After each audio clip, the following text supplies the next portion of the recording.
Greetings, fellow conquerors. This is darkfireslide, and welcome to patch 1.20 of EU4, the Ming patch, and Mandate of Heaven. Today we're going to be talking about the expansion features, going over them, and asking ourselves whether or not the expansion is actually worth the asking price of $20. Bearing in mind other factors apart from the expansion features, of course, though those are going to be the primary reasoning for it. I'm going to read off the things that the expansion adds, how they interact with some of the other parts of the patch, and then we're going to ask ourselves the question, is this worth the money? So, without further ado, let's get into it. So, first expansion feature. States without devastation in a country with positive stability will slowly accumulate progress to become prosperous. Prosperous states produce more goods and are cheaper to develop in. Okay, so what is devastation? Well, if we look in the free features here, provinces now have a devastation counter that goes from 0 to 100%. Scorched Earth and looting now increases this value instead of having separate modifiers. Unrest slowly increases it in a province as well. So what this is going to do is, when your country is getting besieged and occupied, it's going to have a tangible effect on your country after the war, like after after a state is done being occupied. Now, what I don't know is, if you get a province besieged, for example, is it going to, slowly accumulate devastation the longer it's occupied, or is it just sort of like every time it gets occupied, there's a flat amount? That's something we're going to have to see when we actually play, but without knowing the specifics of the mechanic, what this is going to do is add an increased emphasis on forts, particularly for those with the DLC, because the longer a province goes on siege, the better it's going to be. And so having a fort on the border is actually a way. It's sort of an investment. It's sort of a way to keep money in your country, basically, with this prosperity mechanic, which is cool. From a realism perspective, it sort of makes sense as well. A place that is untouched by war is typically more prosperous than a war-torn, ravaged countryside. So it makes sense to me. I like this change. I think it's going to affect the game in an interesting way. Okay, you can now enact edicts in a state, increasing state maintenance by 200% for a benefit for at least 1 year. So I assume that the benefits are going to be things like bonus manpower, probably not bonus money of any kind, because that would defeat the purpose of paying more state maintenance. Although I don't know. I haven't seen the actual edicts themselves. So this could be interesting. This is definitely a take from Stellaris, where you could, enact a edict on a planet. And I don't have a problem with it personally, but it remains to be seen whether or not these are going to be useful. It will depend a lot on what is actually in the game. We can't tell just from this patch note. Ages now have objectives that can be fulfilled and provide power projection if they do. Okay, so again, this kind of works with the free feature. So there's going to be an ages mechanic in the game. And one of the things that's getting added is, for example, an age of absolutism. And rather than switching to an absolute monarchy, you will switch to, you will just be your own monarchy, but there will be like an absolutism feature in the age of absolutism. And I don't know if it lasts like after that, but there will be a mechanic tied to that will have different effects and things, similar to legitimacy. But going back to the ages, so I don't know if the ages really are that necessary. They're pretty simplistic in how they work. In particular, for the page feature, getting ages, there are 3 ages that you can, like if we scroll down to here, you can now start a golden era that lasts for 50 years whenever you have 3 objectives in an age. I think this means whenever you complete 3 objectives in an age. And this can only be done once. So this will be things like have a colony in the age of colonialism, like things like that. And I don't know the benefits of a golden age. It just says that we have one, or a golden era. And while that is a nice concept, it is kind of cool. I don't know. I'm not really impressed by it. It feels, I don't know, like the age of absolutism thing, where you get the absolute, the absolutism mechanic. That's pretty cool. I like that. But the rest of the ages is, I think the rest of the ages actually have, yeah, so you can now gain Splendor through fulfilling objectives in an age, and Splendor can be spent on purchasing abilities. So all these different ages are going to have different effects, and it's kind of interesting. I personally don't think it's necessary. I don't think that my experience of EU4 is would be like hampered or otherwise not as good if I didn't have, these ages in the game. So, added the Empire of China mechanics. These are probably listed in previous dev diaries. Mandate initially held by Ming in 1444. What this may do is that China might actually be split up at the start of the game, and that could be really cool. Now, I would have looked before doing this video, but I don't have a review copy of the update, and the the expansion itself doesn't go live for another hour or so in my time. So I may do an updated video of this with some other thoughts, like after playing it for a bit. But anyway, the Empire of China mechanics. The Empire of China now uses meritocracy instead of legitimacy. It decays by default and increases for each skill level of higher advisors. Okay, fair enough. Pretty straightforward. So this meritocracy mechanic is probably going to be a little bit like devotion for theocracies and, obviously Republican tradition and, of course, legitimacy. And it's probably going to have varying effects apart from, the usual things that you get from legitimacy or Republican tradition or devotion. The countries in the Eastern Religion group and countries with horde government can now establish tributary states. The tributary state subject will be expected to give tribute every year in the form of ducats, monarch power, or manpower. So, this is pretty interesting. So rather than vassalizing people and then integrating them, you can apparently now, make these tributary states who will just give you stuff. And what's interesting, and we'll go ahead and read the rest of the patch notes for tributary states, because this is a pretty big change, and a pretty big option for Eastern religions, just kind of in general. So, added forced tributary state casus belli available to the Celestial Emperor on neighboring countries, and added forced tributary state peace option. Tributary states can now accept or refuse sending tribute. Trust increases if accepted, decreases if refused. A message is sent to the overlord if refused. Tributary states from history are now disabled if starting with the game without the Mandate of Heaven DLC. Tributary states can call their overlord in defensive wars, though accepting the call is optional. Tributary states don't get the subject nation penalty modifier. So, tributary states are going to be these weird, sort of anomalous things where they are semi-independent, they can still expand, they can still do things, but they have to pay their leader every once in a while. They have to pay the person they're paying tribute to. And I assume that if they don't, then eventually, bad things can happen. Like, you can send in the troops. I assume that that's the case, because if not, why would you ever pay your tribute? It doesn't really make much sense to me. Now, the nice thing is, you basically get a guarantee on from your overlord if you are a tributary state.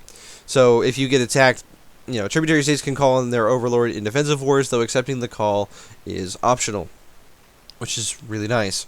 It'll be interesting to see how this works, and I think it could be something that's really cool, but I can also see it being a gimmick, depending on how things are going, because the thing is, vassals were already paying us money, and we got to, save monarch points by not, taking land for ourselves. So it's really going to depend on what you actually get out of a tributary state, the actual effects of it, and whether or not it'll be better than just having a vassal, because vassals don't have free will.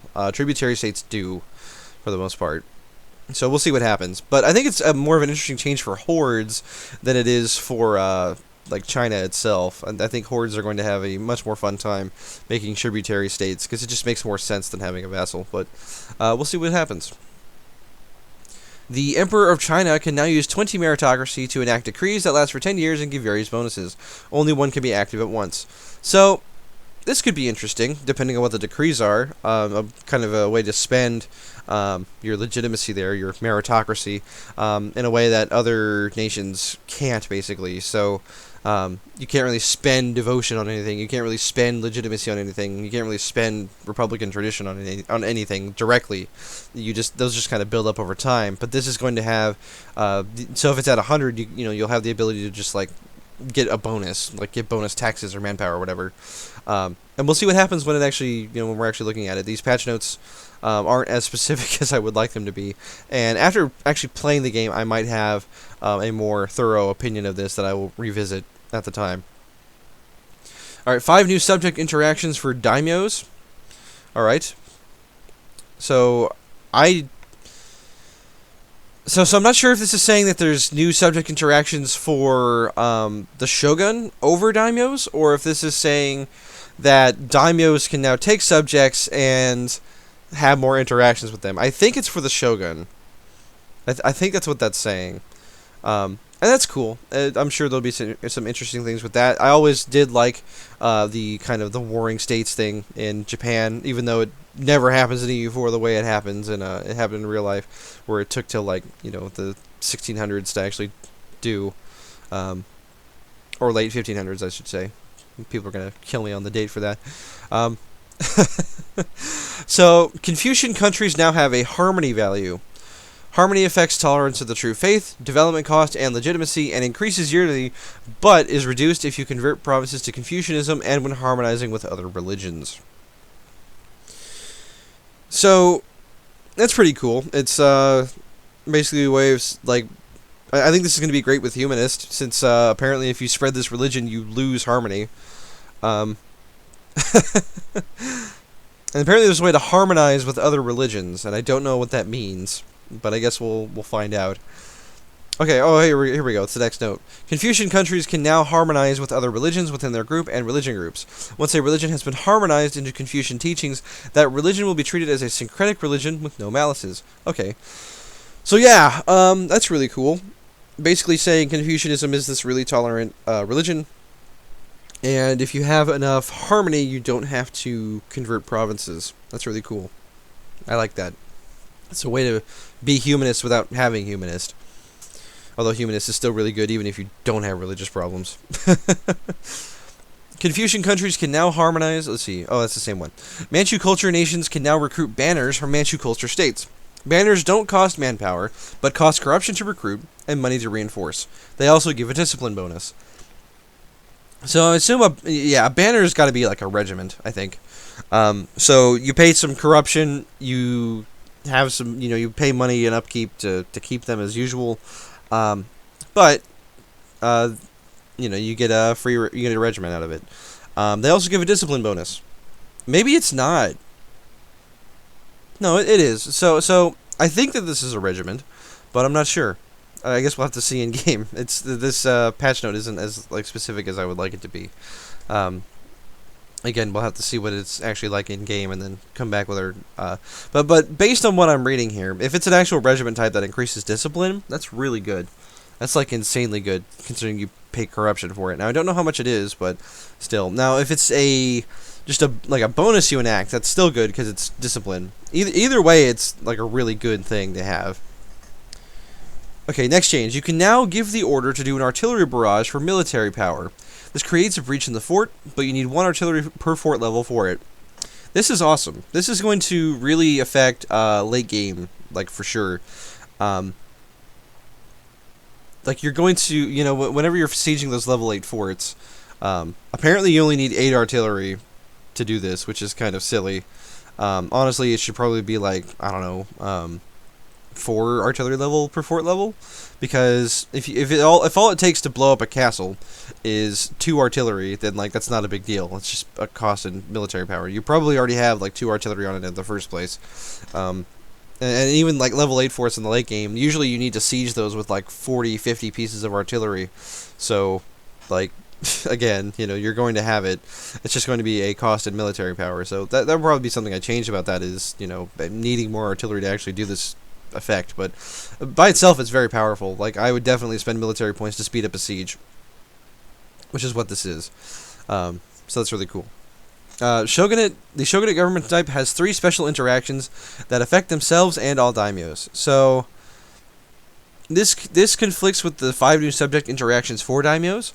I guess daimyos can vassalize other daimyos. I don't know. It's really unclear at this point, what is going on. Now, maybe in the free features we'll find out more, but in these paid features, these are not self-explanatory. So, at least, but the Shogunate we know at least makes sense because it has 3 special interactions that affect themselves and all daimyos. So, that's pretty cool. We'll see what they do, but it does kind of give the Shogun this kind of power, and that's kind of the theme of this whole thing is, Japan and China having these power structures that they had historically. The macro builder. The new diplomacy tab allows you to list all target countries for specific diplomatic actions. Clicking an action in the list will open a diplomacy dialogue with the target country. Okay, that's cool. Rather than right-clicking on a country, now we have a macro builder for clicking on countries. Sure, I don't see any problem with it as long as it doesn't, make the game lag. Shinto countries now have an isolationism level, if I can speak English, my native tongue, that can be changed through incidents that trigger during the game. There are 8 possible incidents. So Shinto is now going to have this isolationism, and it's going to work like piety or patriarchal authority, I can only assume.